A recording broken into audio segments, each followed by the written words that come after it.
क्या आपने कभी सुना है कि कोई माँ मरने के बाद भी अपने बच्चों को ढूंढती है?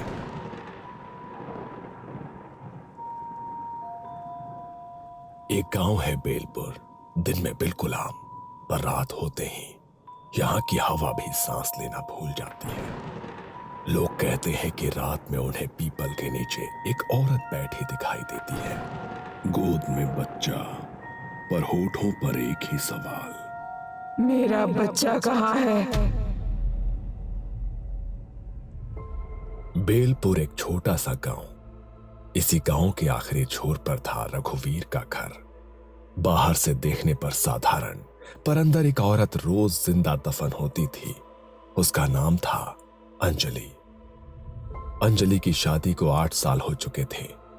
शादी के पहले हफ्ते से ही उसे समझ आ गया था कि ये घर उसे बहू नहीं, एक गुलाम समझता है। तेरे बाप ने क्या दिया था? 2 बर्तन और एक पुरानी अलमारी। अंजलि चुप रहती है। शायद कल सब ठीक हो जाएगा। लेकिन हर कल पहले से बदतर हो गया। शादी में जितना खर्च किया उतना तो आज तक वसूल भी नहीं हुआ है। साल बीतते गए, घर में कोई किलकारी नहीं गूंजी। पहले फुसफुसाहटें थी, फिर ताने बने, और फिर ये ताने अंजलि की पहचान बन गए। सुबह का वक्त था। अंजलि चूल्हे पर रोटी सेक रही थी। उसके हाथ कांप रहे थे। सास ने पड़ोसन से बात करते हुए जानबूझकर ऊंची आवाज में कहा, आजकल की लड़कियां न जाने क्या खाकर आती है मायके से।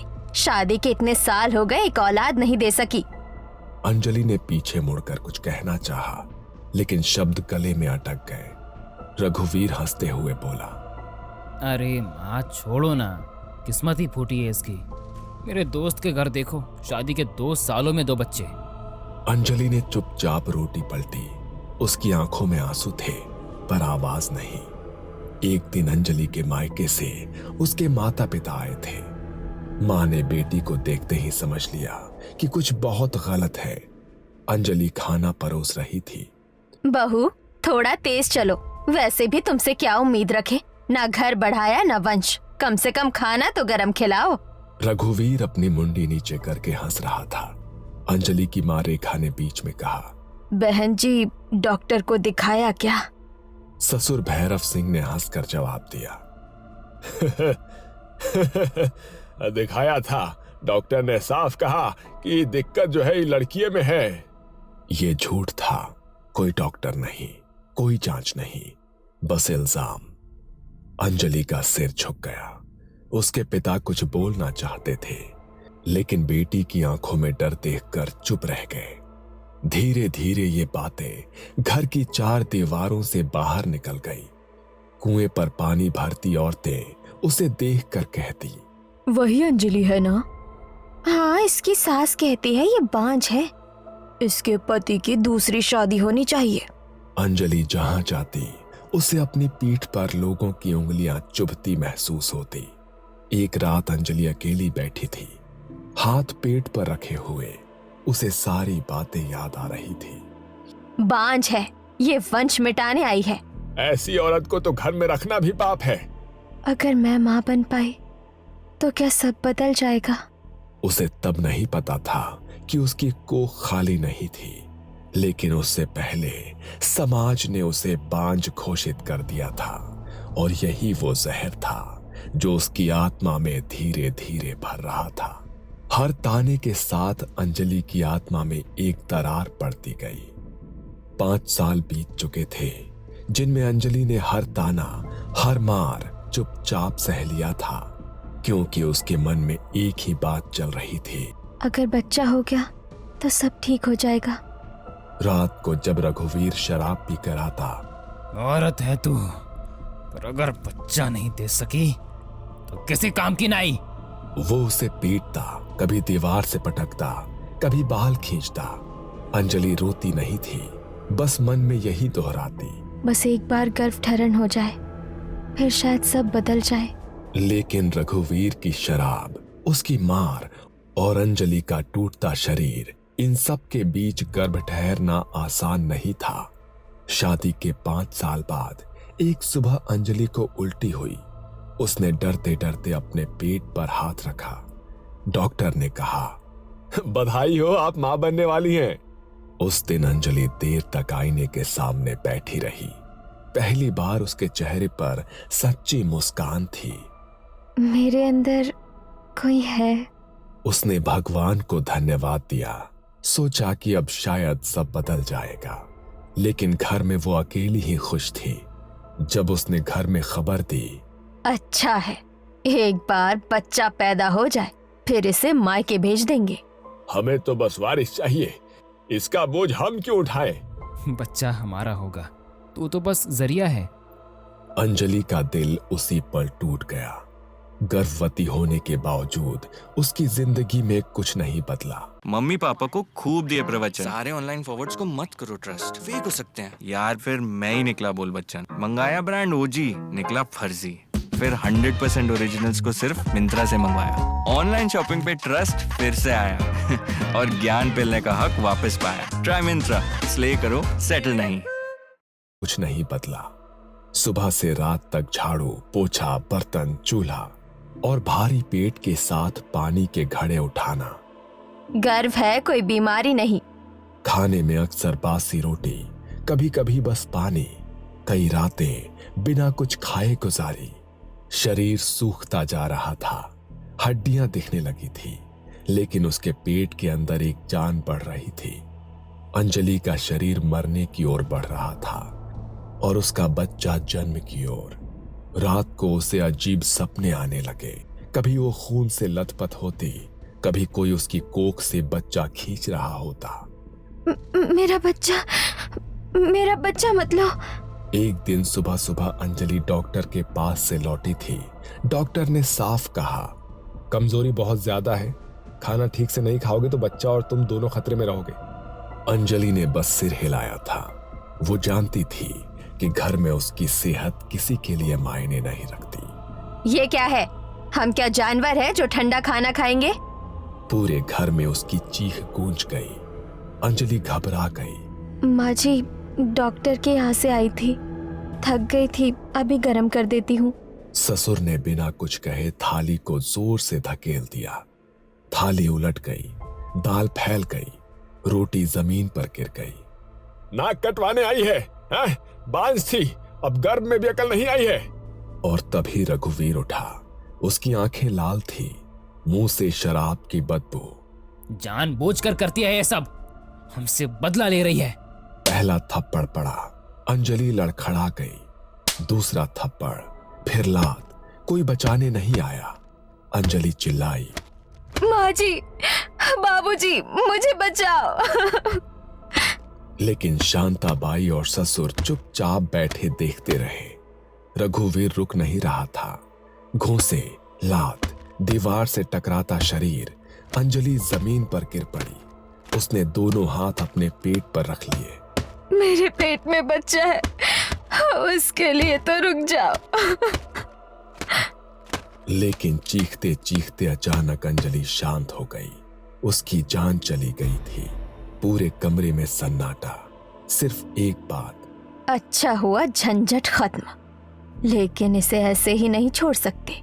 अगर किसी को पता चल गया तो पूरा गांव सिर पर चढ़ जाएगा। पुलिस, पंचायत और फिर बदनामी अलग। शांताबाई ने अंजलि की लाश को घूरते हुए देखा। उसकी आंखों में न डर था न पछतावा। कोई संस्कार वंस्कार नहीं होगा। चिता जलेगी तो पूरे गांव को बताना पड़ेगा। झूठी चिंता दिखानी पड़ेगी। थोड़ा रुक कर वो बुदबुदाए, कल मोही बच्चा लेकर चली गई। रघुवीर चुप था। शराब का नशा अब उतर चुका था। उठा इसे और पीछे खेत में गाड़ दे, सुबह तक कोई निशान नहीं रहना चाहिए।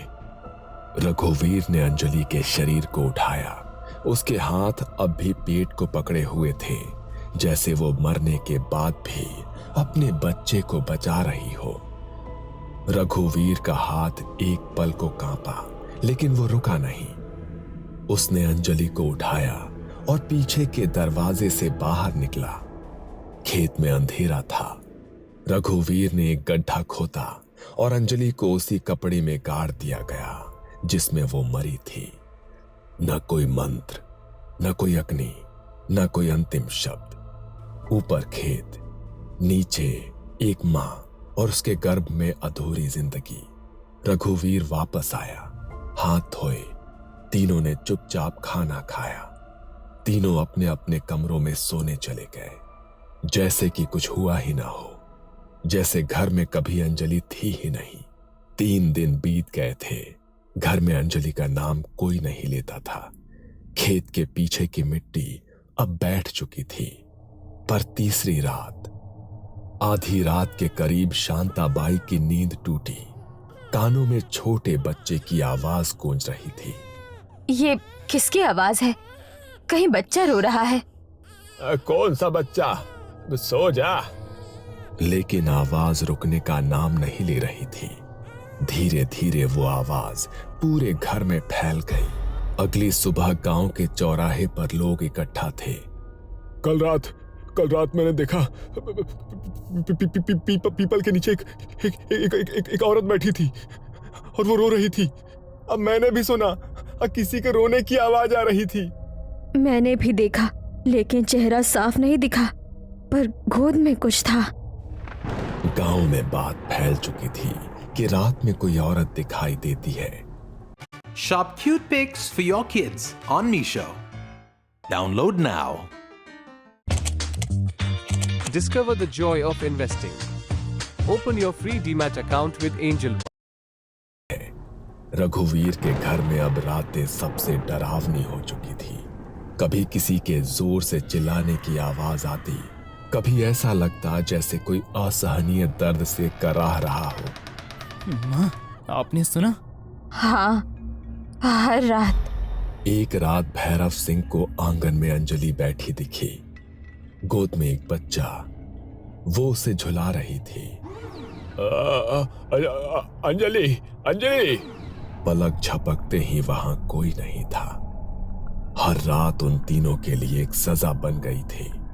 डर के मारे तीनों एक ही कमरे में सो रहे थे। एक रात सभी सो रहे थे, दरवाजा बंद था। अचानक कमरे में ठंडी हवा आने लगी और खिड़की हवा से खड़खड़ाने लगी। तीनों का दम घुटने लगा। माफ कर दे अंजलि, गलती हो गई। अंधेरे में अंजलि की आत्मा खड़ी थी। उसके बाल हवा में लहराने लगे। गोद में बच्चा। मेरा बच्चा कहाँ है? तीनों का दम घुटने लगा। वो चीख भी नहीं पाए। सुबह तीनों की लाशें मिली। उनका अंतिम संस्कार करने वाला कोई नहीं बचा। गांव में भी अब अंजलि का डर फैल चुका था। रात में कोई बाहर नहीं निकलता। बच्चों को अकेला नहीं छोड़ा जाता। ये कोई साधारण आत्मा नहीं है। गांव वालों ने तांत्रिक हरिदास बाबा को बुलाया। बाबा ने घर और खेत का निरीक्षण किया। ये आत्मा अंजलि की है। गांव सन्न हो गया। बाबा ने मिट्टी सूंघी। यही दफनाई गई थी वो। गांव वालों ने अंजलि के माता पिता को बुलाया। रेखा बेटी की खबर सुनते ही जमीन पर बैठ गई। मेरी बच्ची। हरिदास बाबा ने कहा, गर्भवती आत्मा को शांत करने के लिए उसे वो देना पड़ता है जो उसके लिए सबसे प्रिय हो। अंजलि की पसंदीदा चॉकलेट, बचपन की गुड़िया, उन्हें खेत के पास रखा गया। माँ और बच्चे दोनों को अग्नि दो। मिट्टी खोदी गई। अंजलि का शरीर निकाला गया। अंतिम संस्कार किया गया। आज भी जब आधी रात के बाद कोई खेतों के पास से गुजरता है तो हवा अचानक ठंडी हो जाती है। कहते हैं कि मिट्टी के उस सन्नाटे में एक साया उभरता है। गोद में बच्चा, आंखों में अधूरी ममता और होठों पर एक ही सवाल, मेरा बच्चा कहाँ है?